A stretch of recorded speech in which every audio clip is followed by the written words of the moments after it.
사무엘상 5장입니다. 1, 2절. 전쟁에서 이긴 블레셋 사람들은 하나님의 궤를 빼앗아 아스돗으로 가져왔습니다.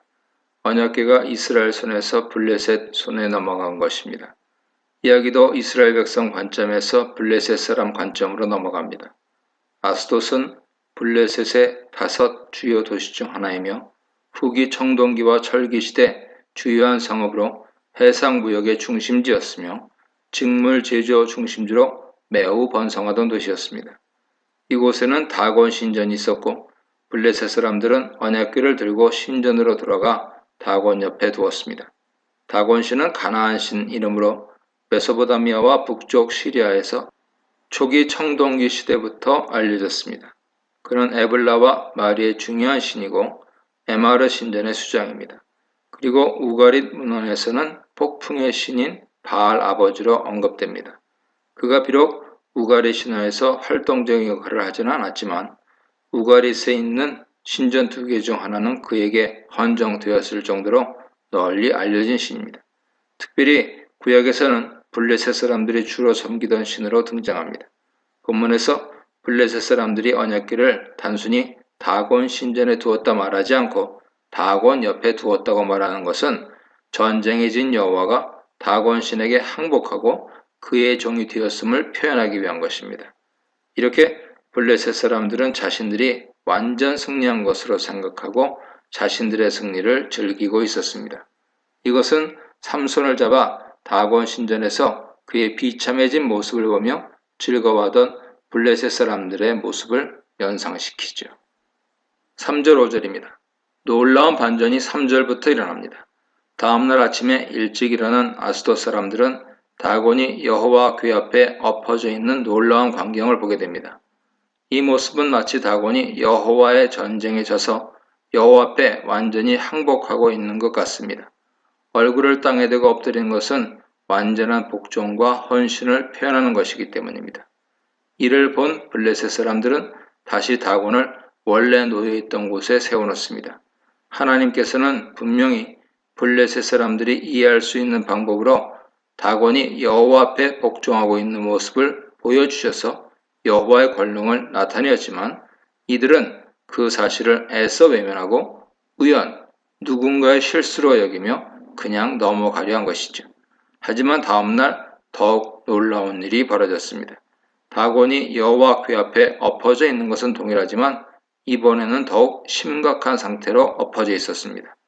머리와 2 손이 잘려 문지방 위에 놓여 있었고 다곤은 몸통 부분만 남겨 있었습니다. 즉 머리와 2 손을 잃은 다곤의 몸통 부분은 땅에 엎어져 있었고 머리와 2 손은 문지방 위에 놓여 있었던 것이죠. 고대에는 전쟁에서 승리한 것을 보여주기 위해 적들의 머리와 손을 자르는 관습이 있었습니다. 후에 다윗도 골리앗을 물맷돌로 쓰러뜨린 뒤에 골리앗 목을 베는 것을 볼 수 있습니다.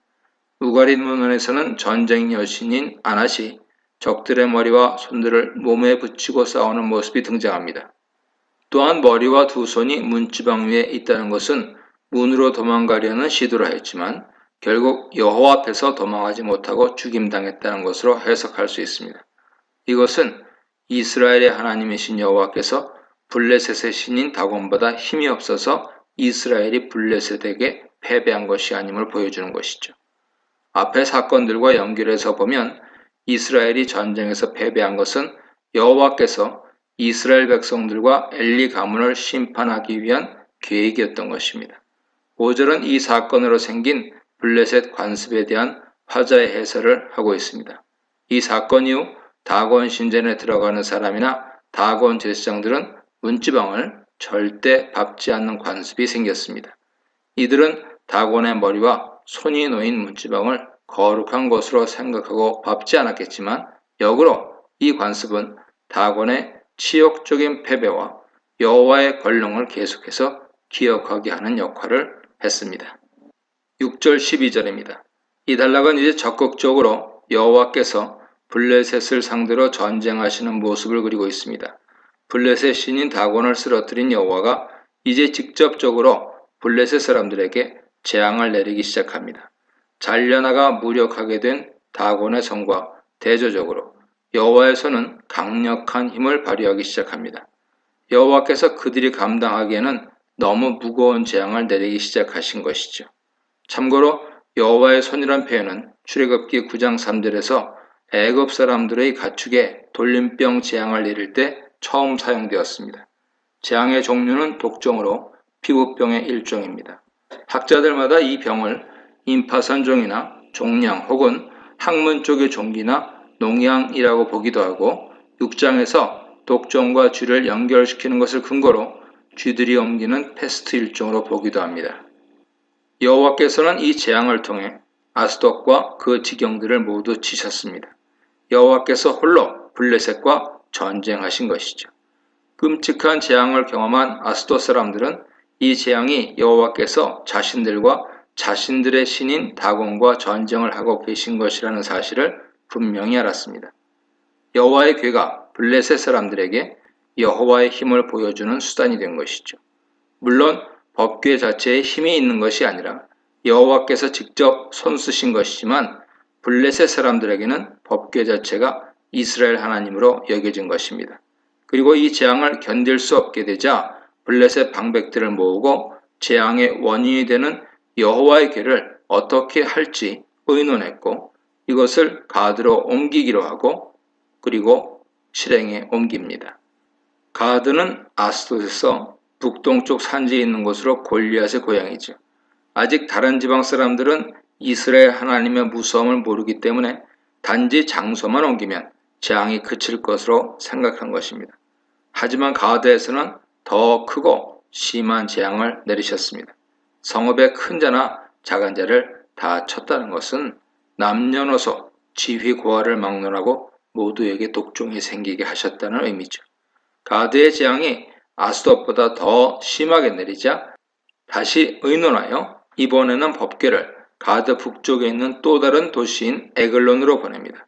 하지만 이미 법궤로 인한 재앙 소문이 에글론에 퍼져 있었고 법궤가 에글론으로 오자 에글론 사람들은 법궤를 보낸 사람들을 향하여 우리를 죽이려고 보냈다고 원망합니다. 이런 에글론 사람들의 모습을 통해 이들이 법궤가 가져오는 재앙에 대한 공포로 거의 공황 상태에 빠져 있다는 것을 알 수 있죠. 에글론 사람들은 법궤를 받을 수 없다고 버티면서 블레셋 방백들을 다시 불러 모읍니다.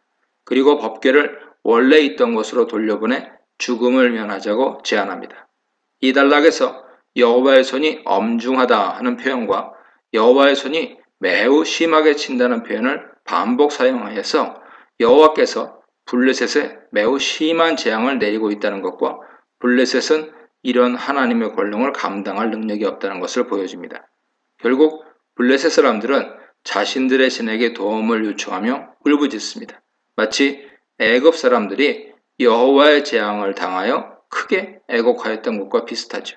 하지만 이들을 도울 수 있는 신은 이 세상에 존재하지 않기에 아무런 응답을 받을 수 없었고 여호와께서 내리는 재앙을 고스란히 받아야 했습니다.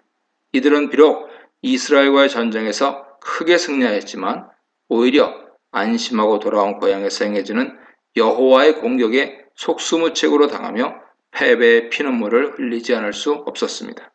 여호와께서는 이스라엘의 죄와 엘리 가문의 죄를 심판하기 위해 블레셋을 몽둥이로 사용하셨습니다. 그리고 하나님께서는 몽둥이로 사용하신 블레셋과 홀로 싸워 하나님의 권능과 힘을 보여주심으로 이스라엘의 실패가 여호와의 실패가 아니라는 것을 보여주셨습니다. 나의 실패가 하나님 실패가 아닙니다. 우리가 실패했을 때 혹은 우리가 해결할 수 없는 상황에 놓였을 때도 하나님은 여전히 전능하시기에 우리는 하나님의 도우심을 간구해야 할 것입니다. 이 문단에서는 다곤신의 영광, 여호와의 수치, 다곤신의 수치, 하나님의 영광, 블레셋의 패배, 하나님의 승리에 대해 묵상해 보시기 바랍니다.